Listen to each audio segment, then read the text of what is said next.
All right, so I believe we're live now on Instagram.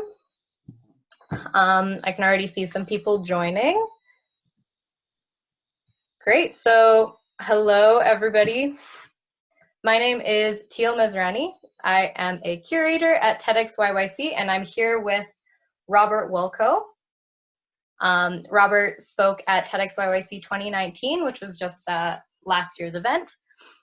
So this that you're watching right now is the second edition of our virtual initiative called TEDx Talkback, where we call up one of our previous speakers and we have a little bit of an interview, a little conversation to dive in a bit deeper into what they spoke about at their talk, kind of give a little bit of an idea of what it was like to give a TEDx talk.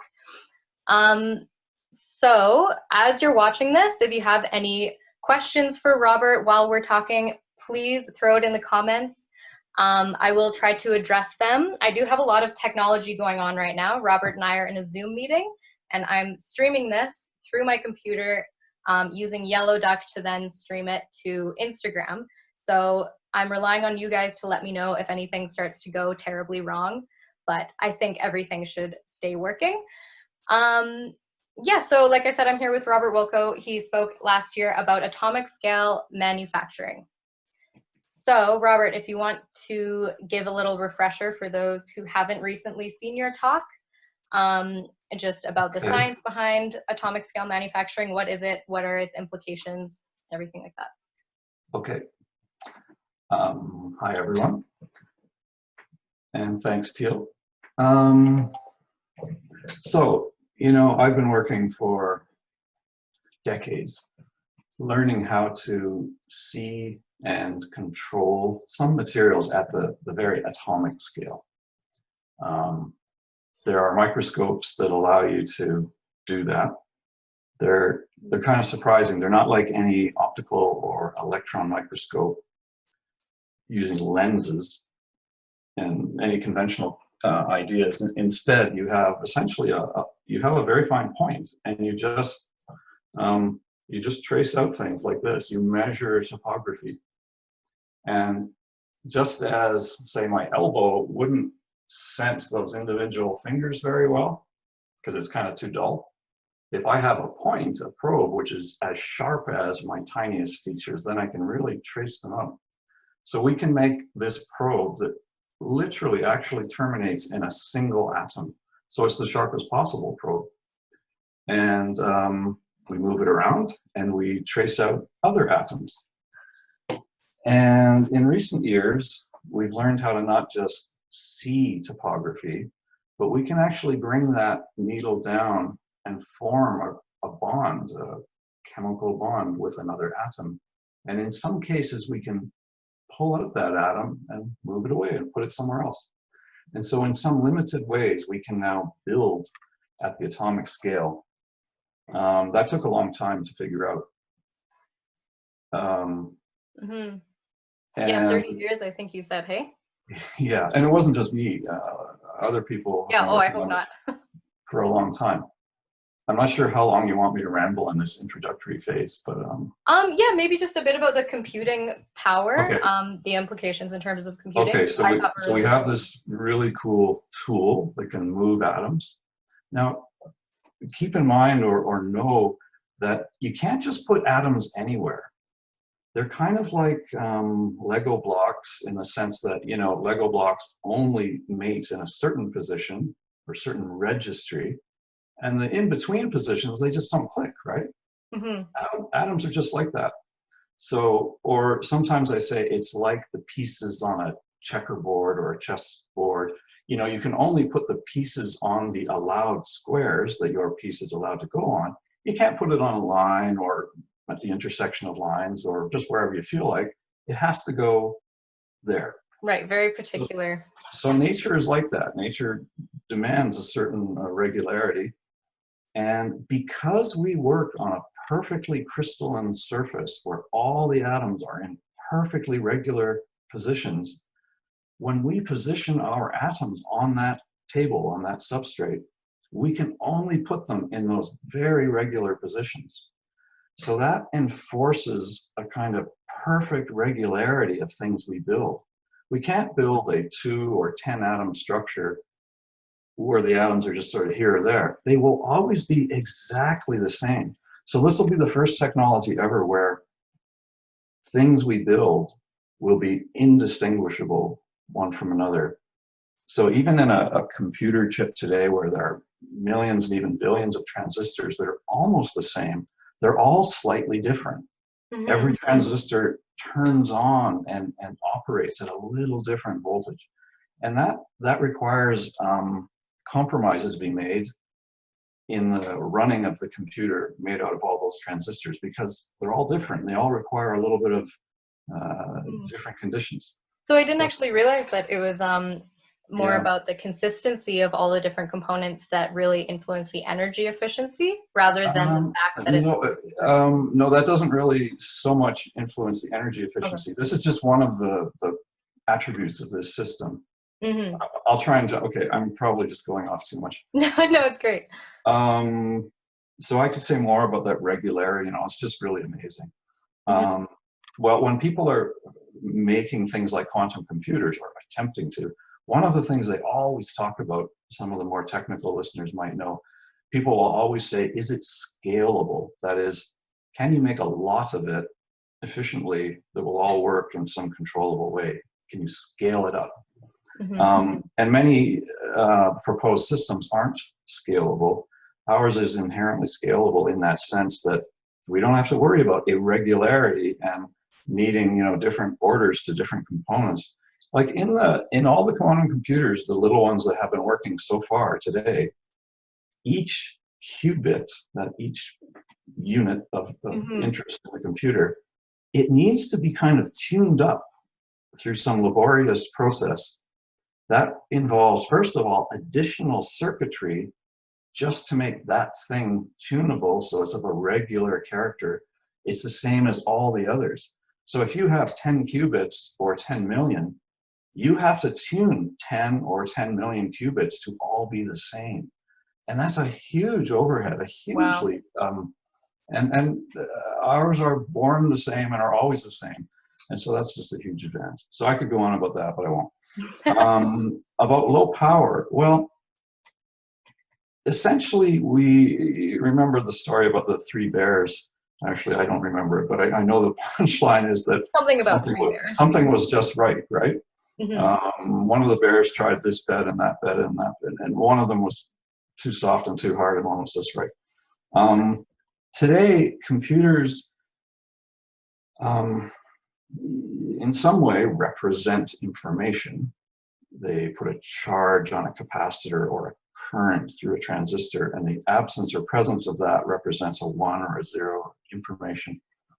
Well, it takes energy to represent information and to work with it.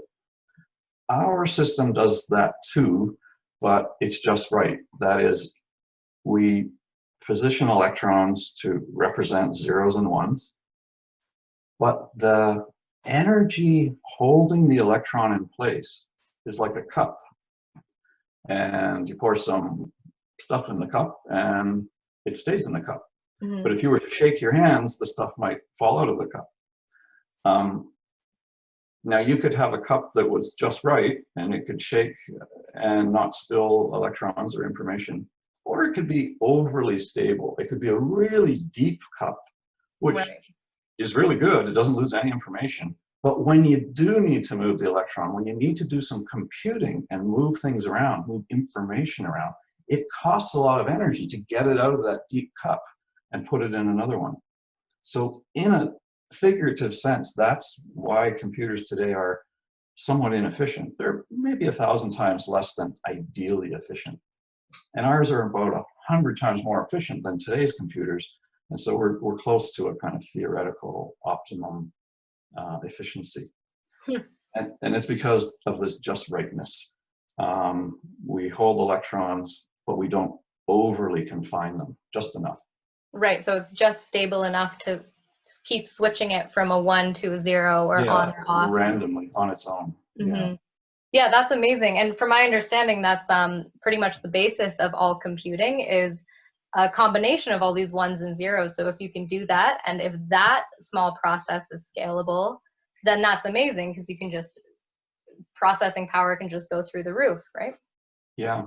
Mm-hmm. And, you know, I could show you, maybe we should post somewhere. There are a number of really good articles around that talk about how much energy the world is consuming just to do our computations. And by computations, I'm including this chat right now, and all your Instagrams around the world, and you know, every time you ask a computer to find a map for you or whatever, all of those higher level tasks where some kind of artificial intelligence is involved is demanding a lot of computer power and a lot of electricity. And it turns out, you know, it used to be an insignificant amount, but now it's several % of all the energy used in the world. So the world is now spewing out something like 30 gigatons of carbonaceous junk per year. And one of those 30 gigatons is from our computing. And I say, well, 1 part in 30, but you know, that's quite a bit. And if you were to adopt this technology I'm proposing, we would essentially eliminate that. By taking it down by 100, you know, it would be, again, almost insignificant. That's amazing. So that's why I'm trying to get the various places to adopt this. Yeah, and so on that note, I'm wondering, so you have said that this is an amazing advancement and technology, and in your talk you mentioned how it's as disruptive as the transistor was to the vacuum tube. So that's huge. And it all kind of came together for me when you were showing the electrons, and it zoomed out, and there were a line of these electrons, and then it zoomed out more, and it was an OR gate, very simple logic function. And that to me is when I was like, okay, yep, like, yeah, this is going to change the world. So I'm wondering what you believe needs to happen in order for this technology to become mainstream and widely accepted. You know, maybe it's like a political or social barrier, or more a matter of just where the technology needs to go. It's a little bit of everything, I guess. The biggest barrier right now is just, you know, just a lack of money to keep the doors open. It's, I spent, you know, 25 years or however you count, depending on, anyway, I've spent a lot of time working on this. We're at this kind of climactic position now where things could really happen, and we're just about without support now. So, and you know, that's just a sociological thing. I was the coolest guy in town for a long time, and I got more money than anyone for the longest time. And now, well, I guess I'm not that cool anymore. And I'm just, you know, everything is quantum today, and you have to be doing quantum stuff. Now, it turns out our platform is very interesting in the quantum realm. So I'm turning our attention in part to quantum computing and related things, because it's a kind of general purpose platform that you can use for many things. And if that's where the money is, that's where I will turn my attention, just because I need to keep the doors open. I need to pay the students so they can live. And so how transferable is this atomic level technology to quantum level? Is it completely different, or is it kind of along the same trajectory? It's very similar, in fact. Now, I should say that I and my group, we have zero credentials, authority, reputation in the area of quantum anything. That is, we've never measured characteristics of our system that people are most excited about, most interested in, to be deployed in a quantum computer. Just as we got on the phone or the computer today, I was reading another paper about how exactly we can do that. I mean, we've had these plans forever. We just haven't gone in that focus. The reason is simple. You know, the world needs lower energy consuming conventional electronics right now, because that's where all the pollution is coming from, and that's where there are all kinds of technological limits. No one on Earth can tell you that, with confidence, can tell you that a quantum computer will A, ever be made, and B, ever, if it were made, be useful for anything. A lot of people would argue with me, but I'm right. Okay, I'll trust you. No, I mean, most people would agree with me if it came down to a crunch. No one knows. So, I mean, if you're going to put your money in a place where you're going to get some bang for your buck, some return to the public investment or private investment, it's absolutely clear that you should be working on classical, normal computing. And yet, just because people are lemmings and they all follow trends, we're just putting all our emphasis on quantum today. It's illogical, but it's what we're doing as a world. You know, the world does illogical things. We go down blind alleys and we, you know, we have wars and we do stupid things that are kind of obviously wrong from some perspective, and we do that. Now, I'm not quite equating quantum computing to a war, No. but I don't think it's the most logical thing we could be doing with our investment. Surely we should have some people working on it, but not everybody. And right now, everybody in quotes in certain areas are working on it. So it's a little out of balance. Interesting. Yeah, it really does seem like a trend. Like people just really want to do something new. So, I don't know if some listeners are aware, you know, often in a quantum computer, you want some, you want what's called a two-level system. You want something that can be up or down, two states. And you want to prepare those states, and you want to have them interact one state with another for a very specific, exactly known length of time, and with a certain strength of interaction, so that one thing can manipulate or alter the character of another thing. Oh, it's hard to say. But the electrons in our silicon-based systems are pretty attractive for that. Now, I can't say ideal, I can't say for sure, because I already admitted we've never done it. But they're right in front of us. I mean, we are looking every day of the week at these atoms with electron spins on them. And we're just not looking at them, you know, with the right colored glasses. Like, what is its quantum character? We're just using its electrostatic character. But we've already made and can make the quantum objects of interest. We just need to turn our characterization to that. And that's what we're doing now. That's cool. Yeah. It's fun. It's really a great puzzle. And yeah, it's fascinating to hear like how much more can still be done with traditional computing. It kind of like, it feels like we've sort of already figured out how it all works, like for the lay, from the lay perspective, and now it's just a matter of what we do with it. But there's still so much to figure out. The biggest revolution in the last decades has been GPUs, graphical processor units for your video games and everything. It just by accident turns out that those microprocessors were made for fast graphics. They were almost ideal for doing the kind of computations needed for machine learning and artificial intelligence. And so there came a point where these graphic processors arrived on the market for games. And some people realized, holy cow, that's a way better computer for doing my artificial intelligence stuff. And it gave like 1,000 times increase in the speed at which people could work and do things. And so that was really disruptive. And that's part of why the world suddenly became dominated by, you know, AI is everywhere. And some other things. There were some brilliant, brilliant theorists, one of them at Toronto. And my brain is, you may remember, his brain's right. Hinton, right? Jeffrey Hinton? Yeah, I think that's right. Anyway, so some really remarkable things happened. So in that case, computers changed from their normal vanilla flavor to people talk about something called a non-von Neumann computer.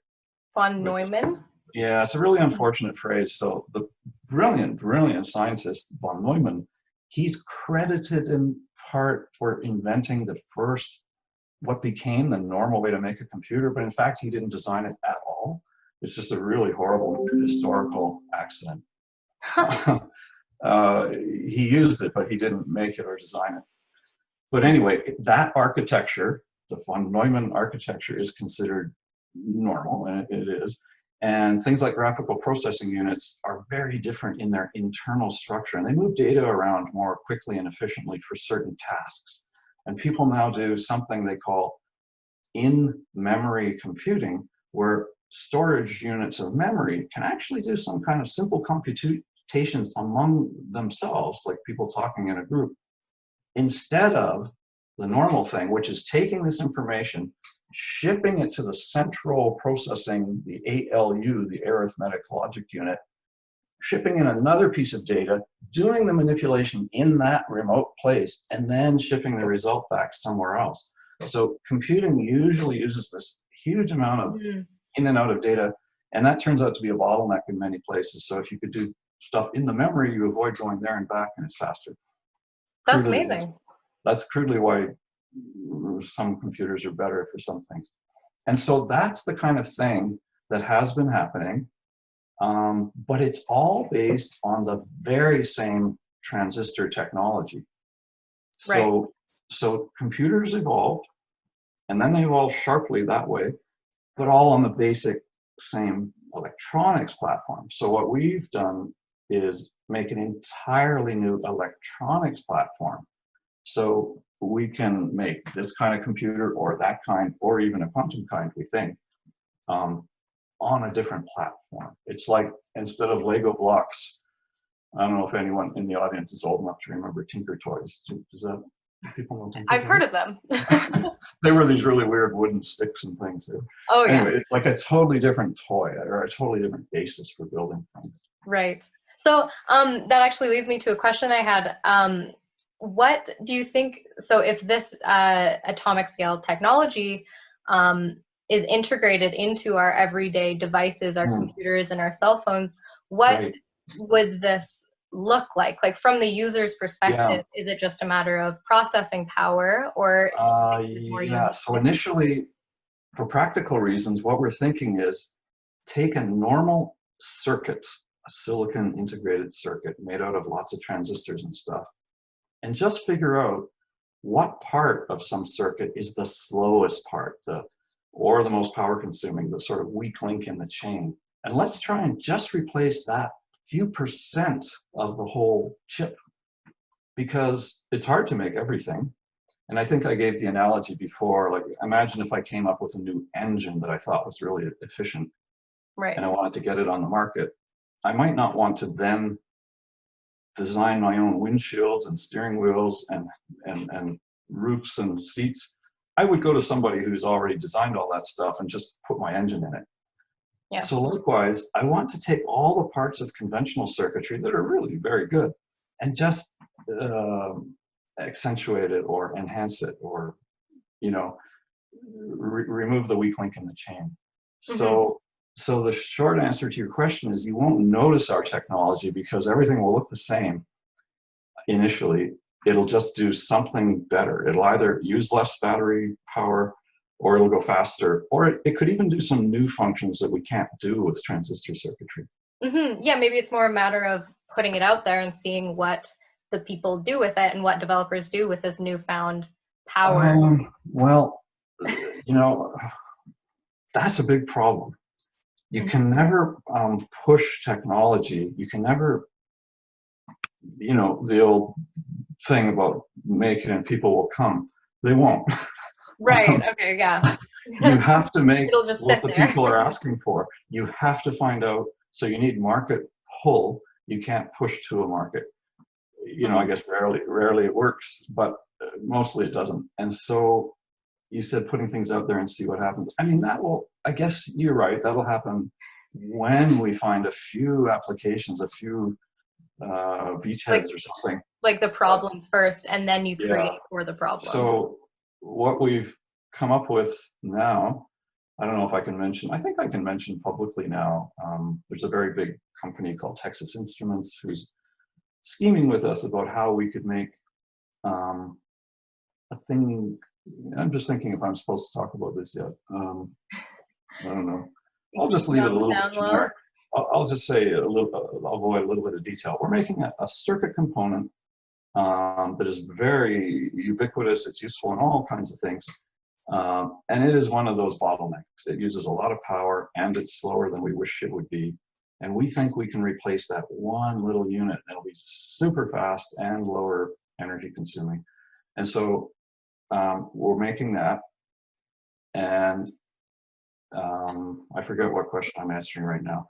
And it'll go to a narrow, so it'll go to a well-defined market where there is pull. And we know in advance that somebody wants it and would receive it if it works. So, and then when we get there, you know, then your view would take over, where now people will say, hey, I could do this with that. And they'll think of things I didn't think of. And that's what I need. I need people to tell me what to do with my Lego blocks.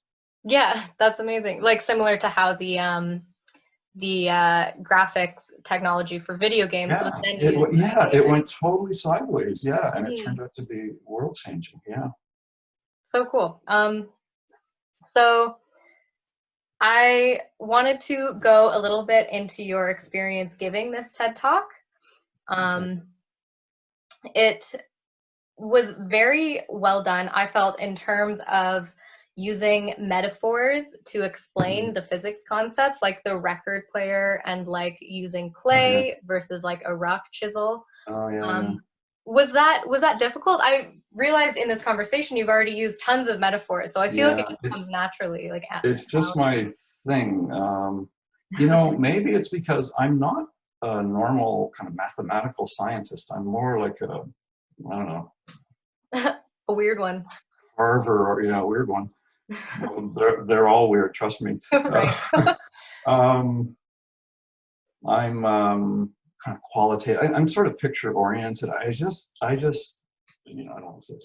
I just sort of see things. I just like more imagine visual. whole pictures, even if I can't write down the defining mathematical analytical expression. I can kind of say, well, probably like this, and sometimes I'm right. And so, I don't know, and maybe that. So who knows?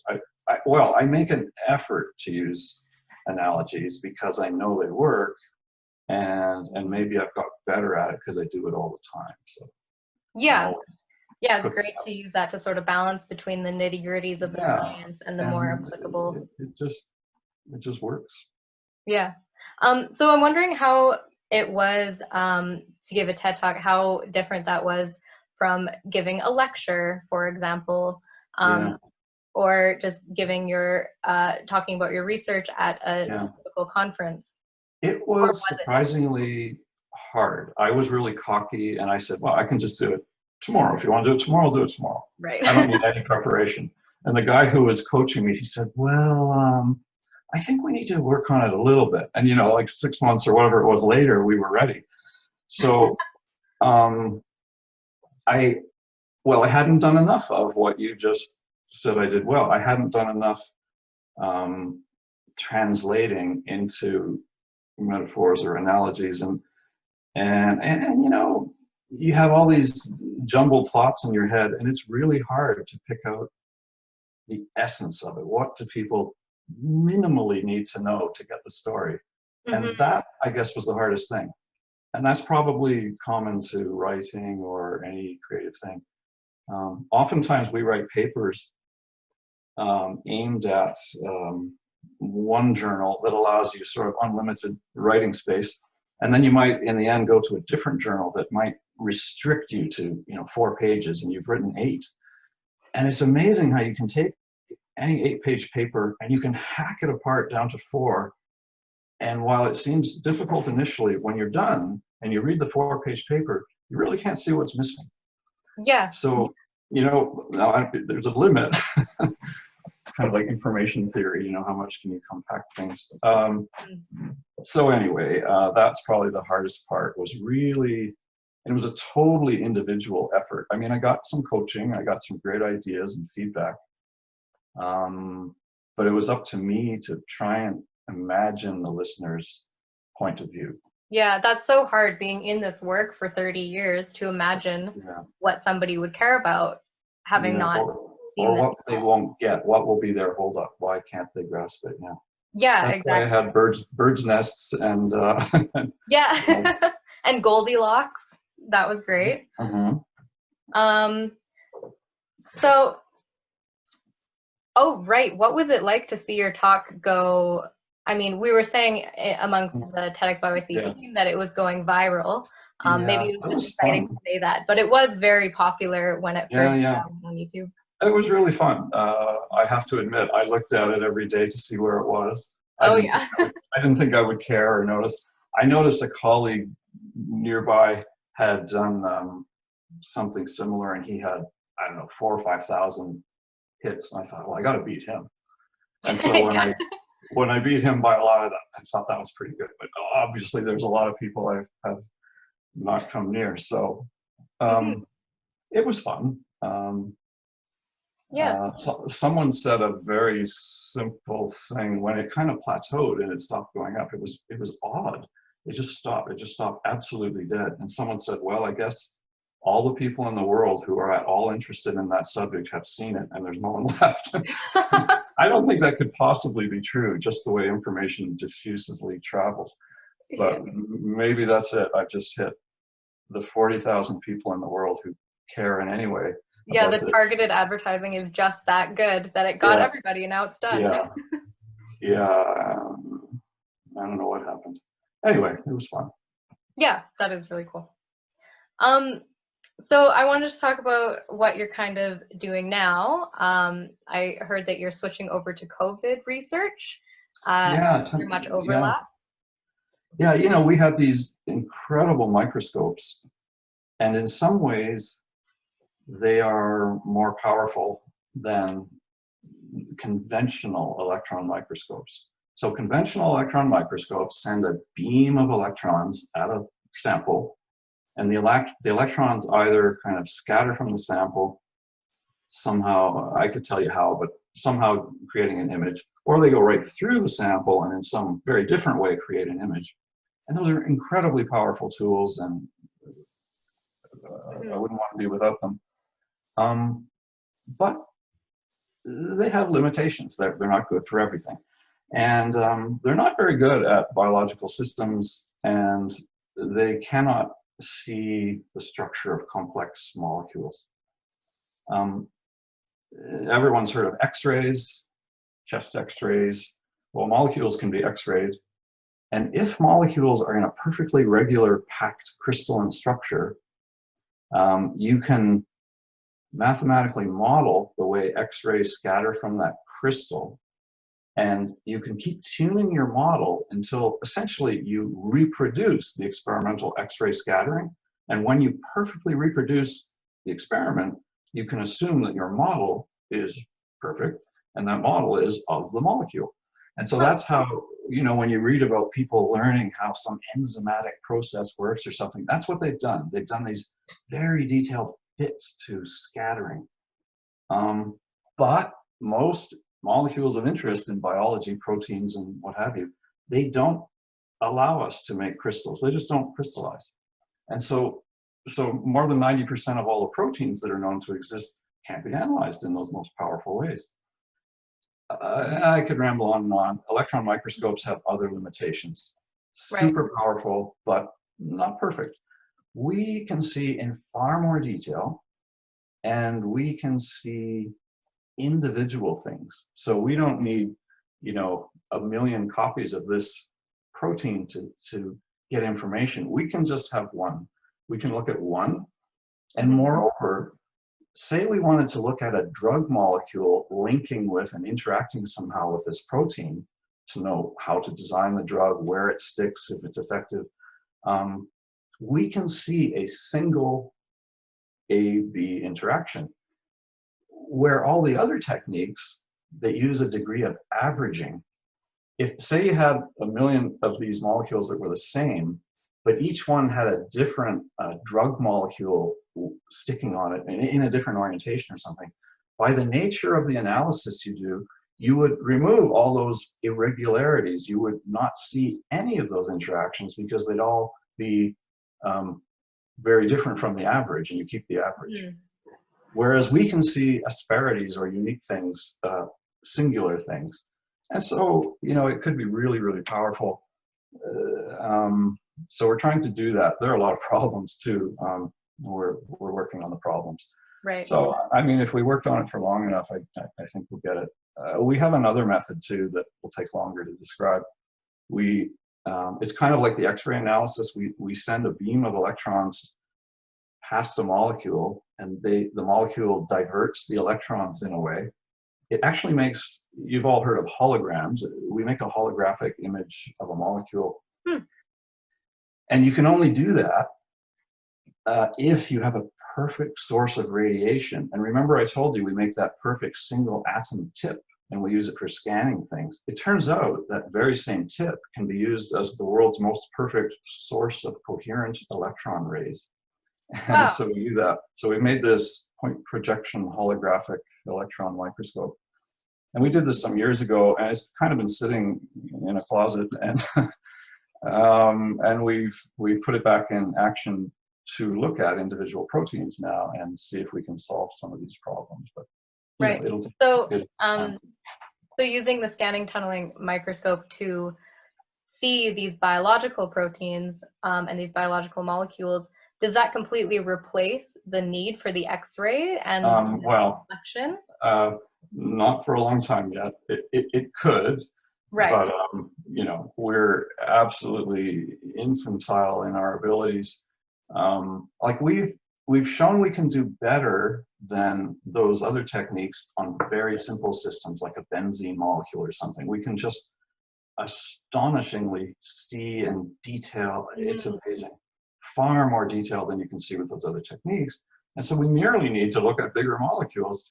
Turns out that raises some problems for us, and we'll solve them. So inherently we're better. They would all hit me on the head right now and say, no. So my friend who's an electron microscope expert, he calls my scan probe machine a scratching machine, and it's a, so he hates it, and I try and make fun of his machine. So you know, it's an area of expertise, and people devote themselves to one or another, and you know, it's almost competitive. So the thing is, they could be complementary, Right. even if the researchers are not complementary to each other. Right. So yeah. Yeah. So that's fun, and you know, I'm working with these biophysics people and others that are, you know, I don't know anything about biology, so that's really fun, just rapidly learning about Yeah, switching over sort of from physics realm to apply that to biology. invigorating. Yeah. So it has been about 45 minutes now. I think I'm going to go to the closing remarks. And first of all, I wanted to address in your talk how you mentioned that you had one Guinness World Record. Oh, yeah. You could have had the other one, but then they didn't want to accept your tiny little Canadian flag. Yeah, we haven't bothered to fight about that, but we mean to someday. Yeah, I think you gotta. Yeah. So what was your one Guinness World Record? Oh, it's for that tip. That is the sharpest known object. Oh, yeah, right. Yeah. The single atom tip of the needle. That's amazing. Yeah. And so just as we close off here, I'd like to ask if you have any particular book or podcast or maybe a TV show that you've been watching or listening to or reading that has influenced you in some way to leave with the audience? Yeah, you told me to think of that and I forgot to. Didn't I say something when you told me initially? What was I reading? Something about anthropology I remember you mentioning earlier. I don't remember what I was reading. I was just finished a book called, this is pretty weird. It's a history of just a few decades before the First World War, and it explains how Germany and America and England and other countries were interacting, and how, I mean, again, this is really far afield, but it was interesting to see. It was interesting to see that the rosy memories that people had of pre-First World War were kind of false. The things were actually pretty miserable in a lot of ways. The working conditions for average people were hideous, working to death in horrible factories and so on, and just absolutely non-existent rights for health and pay and working hours. And so there were so many ongoing discussions about war.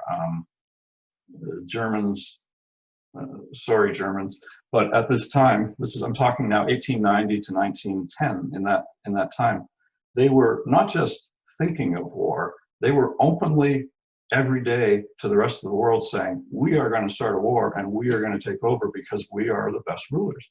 We are destined to be the rulers.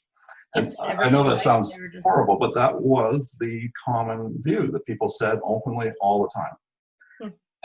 And so there's a recollection today written down, they're all gone now, but people who survived the First World War knew that it was the most horrible thing that ever happened. And they thought fondly of the days before the First World War. And in a way, their memories were colored by how horrible the war was. They thought, you know, anything before it was great, and it was relatively. But in fact, and that's the kind of history that comes down to us today. That's the whole theme of this book. Right. That times before the First World War were gentle and loving and everything was nice. They were hideous, and there were huge protests going on all the time. The very ideas of Marx and Lenin later and everyone were just totally current events. And you know, the idea of revolution and general strikes and all that was absolutely current. Oh, and the Dreyfus Affair. If anyone hasn't read about the Dreyfus Affair, they must. It'll change your life. The Dreyfus Affair? Yeah, D-R-E-Y plus. He was this Jewish officer in the French army who was falsely accused of some horrible illegal dealings, of leaking information. And he was only accused because he was Jewish and he was a handy scapegoat. And everyone was just racist and horrible. And the entire country of France went through essentially a couple decades of turmoil because all the army bosses lied about this and would not admit they lied. And the more they got cornered and proved to be lying, the more they made up more lies to get away. And they forged documents, and they did. It was all uncovered eventually, but it just said so much about the not only racism at that time, but the army in that day was viewed as an untouchable royal-like entity. You know, the country's pride was so wrapped up in the military that it was inconceivable to admit they had lied because they were infallible in some ways. Right. Anyway, so all of that. So that's a pretty crazy long thing to say. And it's called the Tower of Glory, I think. The Tower of Glory? I think that's what it's called. So horribly now. If someone wants to look it up, I forget. The author's name is Barbara. I think that might be wrong. Glory. It really speaks to how people like to romanticize the past. Yeah, yeah, I think that might be Tower of Honor, maybe. Crap. I'm trying really fast to find it.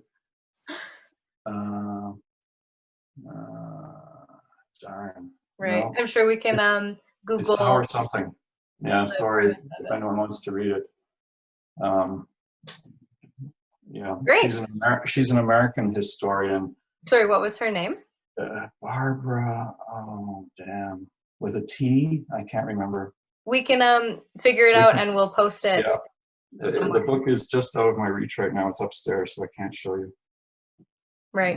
It'll come to me in a minute. Just okay, awesome. Okay, that was a weird choice. No, I love it. Totally like a separate thing altogether. That's fun. Yeah, most of the time I look at birdies and insects, and that's my sort of spare time. Right, I remember your coach Mark saying that after every email correspondence, you'd leave him with a photograph of a bug or a really high def bird picture. Yeah, I love doing that. Yeah. I've lost you on my screen right now. I can't see you because I have 300 windows open. I don't know where you are. So I guess it doesn't matter, but I can't see you. Right. Well, you can hear me. Yes. So I really can't find you. Okay. Thank you for leaving us with that book and little journey into history. Okay. I'm going to stop streaming in a second here. I just want to thank everybody on Instagram for tuning in. This is the second TEDx Talkback at TEDx YYC, and our next one will be on May 29th. I was just speaking with Robert Wolkow, and I am Teale Masrani. Thank you all very much. Okay, bye everyone. Bye-bye.